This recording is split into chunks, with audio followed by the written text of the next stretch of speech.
लक्ष्य को पाने के लिए यदि हम तन, मन और धन लगा देते हैं, सच कहता हूँ दोस्तों, कुंडली के सितारे भी अपनी जगह बदल देते हैं।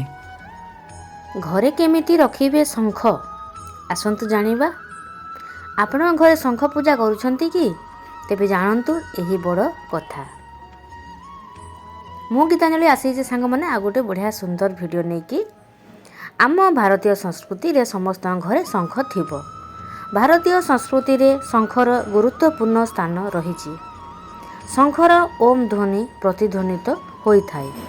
पुराण और शास्त्र रे शंख ध्वनि को कल्याणकारी बोली विवेचना करा जाए। शंखनाद जोगु घरे नकारात्मक शक्ति दूर होई सकारात्मक शक्तिर वृद्धि होइथाय। वास्तुशास्त्र अनुसार शंखरे बहु गुण अच्छी।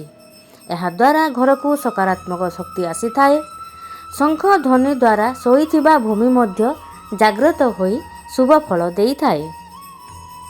ଯେଉଁ ଘରେ ଶଙ୍ଖକୁ ପୂଜା କରାଯାଏ ସେହି ଘରେ ମାତା ଲକ୍ଷ୍ମୀ ବାସ କରନ୍ତି।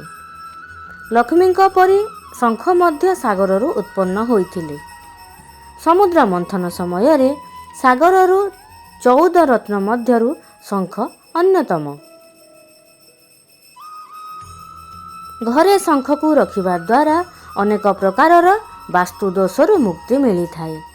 ଏହା ସହିତ ଧନ ଜନ ଆୟୁ ଯଶ ବୃଦ୍ଧି ହୋଇଥାଏ। ଘରେ ବାସ୍ତୁ ଦୋଷ ଥିଲେ କୋଠରୀର ଏକ କୋଣରେ ଶଙ୍ଖ ରଖିବା ଦ୍ୱାରା ଏହା ଲାଘବ ହୋଇଥାଏ। ଯେଉଁ ଘରେ ପ୍ରତ୍ୟହ ସନ୍ଧ୍ୟା ସକାଳେ ଶଙ୍ଖନାଦ ହୁଏ ସେହି ଘରେ ସୁଖ ସମୃଦ୍ଧି ସର୍ବଦା ରହିଥାଏ।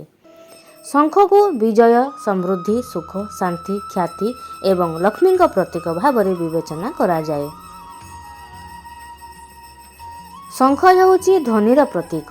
ପ୍ରାକୃତିକ ଭାବରେ ଅନେକ ପ୍ରକାରର ଶଙ୍ଖ ଅଛି, ମାତ୍ର ଏହା ମଧ୍ୟରୁ ଦକ୍ଷିଣାବର୍ତ୍ତ ଶଙ୍ଖ ବାମାବର୍ତ୍ତ ଶଙ୍ଖ ପୂଜା ପାଇଁ ସର୍ବୋତ୍କୃଷ୍ଟ। କେତେକ ଶଙ୍ଖର ଆବର୍ତ୍ତ ଡାହାଣ ଆଡ଼କୁ ବୁଲିଥାଏ, ଏହାକୁ ଦକ୍ଷିଣାବର୍ତ୍ତକ ଶଙ୍ଖ କୁହାଯାଏ।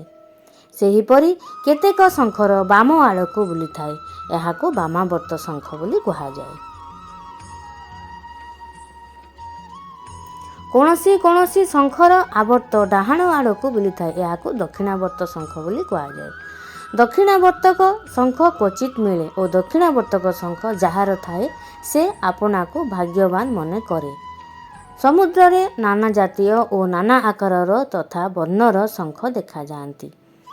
ସାଧାରଣତଃ ଶଙ୍ଖର ଆବର୍ତ୍ତ ମାନେ ଭଉଁରୀ ଏତଦ୍ବ୍ୟତୀତ ନାନା ଜାତୀୟ ନାନା ବର୍ଣ୍ଣର ଶଙ୍ଖ ନାମ ଅଛି। ସେମାନଙ୍କ ମଧ୍ୟରେ ଦକ୍ଷିଣାବର୍ତ୍ତ ଶଙ୍ଖ, ମଧ୍ୟାବର୍ତ୍ତ ଶଙ୍ଖ, ବାମାବର୍ତ୍ତ ଶଙ୍ଖ, ଲକ୍ଷ୍ମୀ ଶଙ୍ଖ, ଗଣେଶ ଶଙ୍ଖ, ଗୋମୁଖୀ ଶଙ୍ଖ, କାମଧେନୁ ଶଙ୍ଖ, ବିଷ୍ଣୁ ଶଙ୍ଖ, ଦେବଦତ୍ତ ଶଙ୍ଖ, ଚକ୍ର ଶଙ୍ଖ, ପଣ୍ଡୁ ଶଙ୍ଖ, ବୀଣା ଶଙ୍ଖ, ସୁଘୋଷ ଶଙ୍ଖ, ଗରୁଡ଼ ଶଙ୍ଖ, ମଣିପୁଷ୍ପକ ଶଙ୍ଖ, ରାକ୍ଷସ ଶଙ୍ଖ, ଶନି ଶଙ୍ଖ, ରାହୁ ଶଙ୍ଖ, କେତୁ ଶଙ୍ଖ, ଶେଷନାଜ ଶଙ୍ଖ, କଚ୍ଛପ ଶଙ୍ଖ ପ୍ରଭୃତି ଅନ୍ୟତମ। ଏବେ ଆସନ୍ତୁ ଜାଣିବା ଘରେ କେମିତି ରଖିବେ ଶଙ୍ଖ। ନମ୍ବର 1, ଶଙ୍ଖରେ ପାଣି ଭରି ଏହାକୁ ଉତ୍ତର ପୂର୍ବ ଦିଗରେ ରଖିଲେ ପରିବାରରେ ସୁଖ ଶାନ୍ତି ବୃଦ୍ଧି ହୋଇଥାଏ। ନମ୍ବର 2,